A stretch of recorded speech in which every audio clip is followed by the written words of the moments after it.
here's Tim Pope in his element, actually directing an actual video. The gentleman holding the guitar is Paul Thompson, guitarist in the latest lineup of The Cure.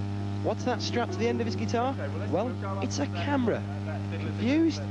Well, just wait and see what they do with it. That's the only bit we'll rehearse. Okay. Right, here we go, the track. From the top. Okay, Mark, hit it.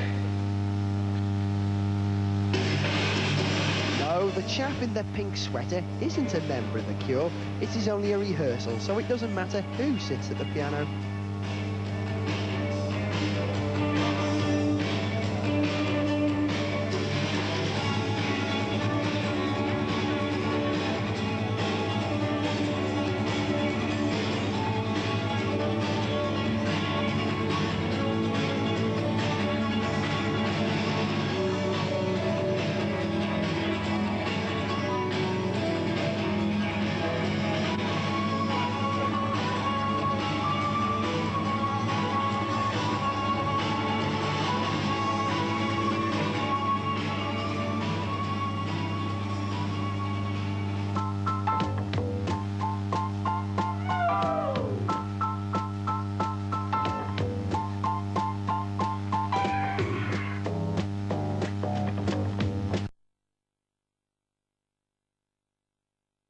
A lot of videos suffer from the fact that a person like me, a director, comes along and they happen to want to do this day, you know, they happen to want to do something, they happen to want to see boxers or these weird people looking meaningful, right? They want to see stuff like that.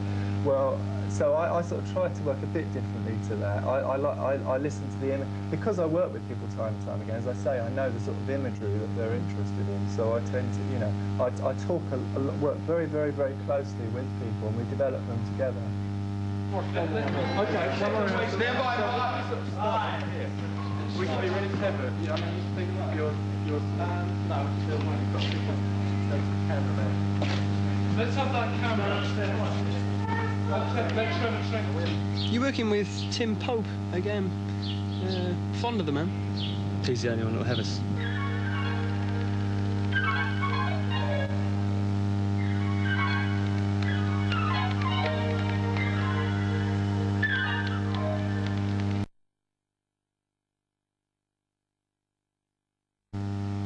We like him. We like what he does. It's always colourful. He's inventive. Most inventive director around at the moment, I think. Has been for a while. Do you rely on him completely for your ideas, or do you sort of spark the idea yourself? Well, what usually happens is we go to him with an idea of what we want the video as a whole to look like, the idea that we want to communicate to people watching it, and then he comes back to us a week later with all his ideas. Department. That's Paul underneath all that, isn't it? That's Paul. Yeah. There's Robert, Simon, Boris, and good old Lawrence, otherwise known as the Beast. The Beast? Yeah. Why on earth? I don't know, you better ask them then. Oh, I see, right, okay. That's a question. I mean, they've put up with all kinds of things today, haven't they? Having their faces painted and most Yeah, it hideous does stuff. look good, doesn't it? It does look good. Are they good? Are they pretty easy going? Oh, I think so, yeah. I mean, I've made a lot of... I mean, in fact, this one's one of... Usually I like to put people through a bit of agony, you know. I think people like to see that sort of thing, you know. You've suffered for your art, now it's there to... Yeah, no, absolutely, yeah. You've actually been filming with a camera actually strapped to your stomach or something. Yeah. Hard work. Yeah. But, well, I say it'll be worth it. I hope it's worth it. It probably won't. It'll probably just look normal after all this. Okay, stand by. Tell me when you're ready, Mark. Quiet on set, please. Okay, and sound.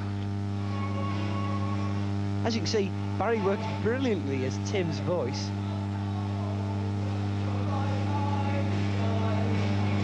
Time now for yet another rehearsal. Now, there's a reason why Tim is holding that camera there and why it's suspended on cables. It's not suspended on cables because it's too heavy for Tim to hold. There's a reason. Just watch this. Ah, so that's why. And this is how it looks through the camera.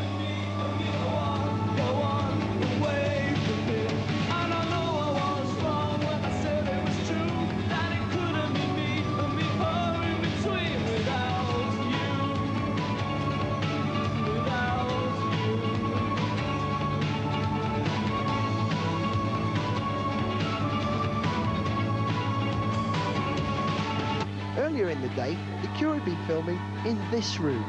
The room is painted black. There are lots of fluorescent thingies hanging around all over the place, and lots of props like drumsticks painted in fluorescent colours. The whole scene was lit by ultraviolet light. It gave this unusual effect.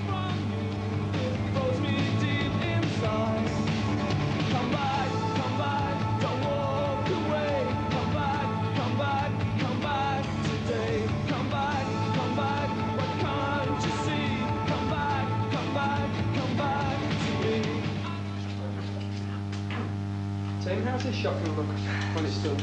It's, you know, More psychotic stuff. well, yeah. Go on, just walk away. Go on, your choice is made. Go on. Paul, how do you put up with all this sort of shebang? You're very tolerant? Very tolerant. It's fine. Are they good subjects, actually? Yes, they're very good. He's lovely. He's got a lovely profile, good skin. So he's like a makeup artist's delight to work on. How do you feel about that? Put some more blusher on. He doesn't need it. Must be irritating when you're touched up all day, trying to get on with things. No, it's nice. Get used to it. It's fine. You learn to trust this lady, really. She poke your eye out. That's right.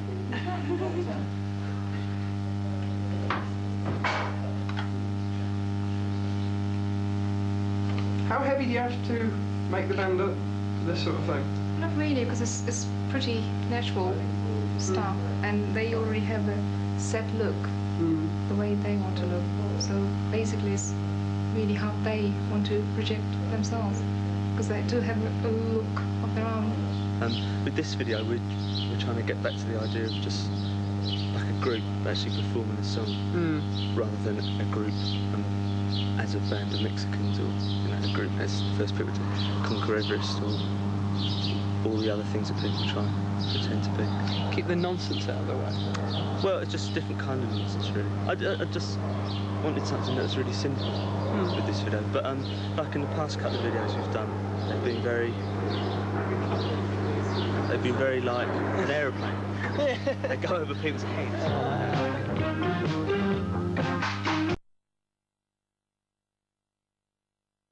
About finished the end of the shoot.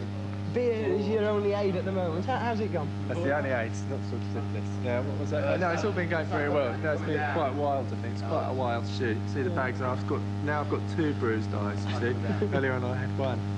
That's because I've been white beaten. Have you got everything you set out to get? Yeah, well we haven't quite got it all yet, because I've got some other bits to do with Robert. That's the thing, you're always up against time, you see. It's always the problem, you see. So I think I have. Well, I haven't got them all yet, but I hope. Do you ever sort of see anything during the shoot where you think, oh, I've got to get, or stuff you think afterwards, oh, I didn't get it, I should have done that? Well, no, because I usually know. I'm sort of quite instinctive. I always know when I've got the right amount of shots, what I need, so it doesn't usually happen. I'll tell you, because I actually store everything in my head, you see. I do it sort of shot by shot, and it's all stored up there and filed away. I mean, if it sort of looked untogether to you, it's actually all there. And the thing is, I've never once got, because I always put my Walkman on as I'm driving home, and I always listen at that point and play all the shots together, you see, and never yet at any point have I actually forgotten a shot. This could be the first time, you see.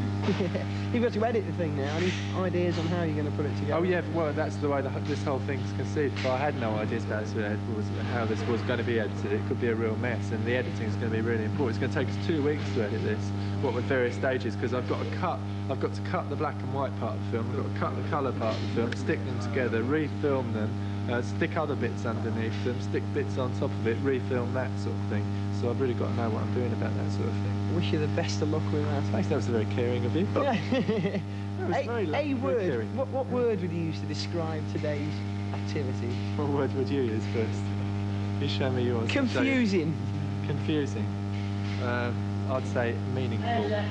After all the special effects were put on, the animation were put in, it was assembled and edited, we finally got a copy of GLO 163, The Cure, In Between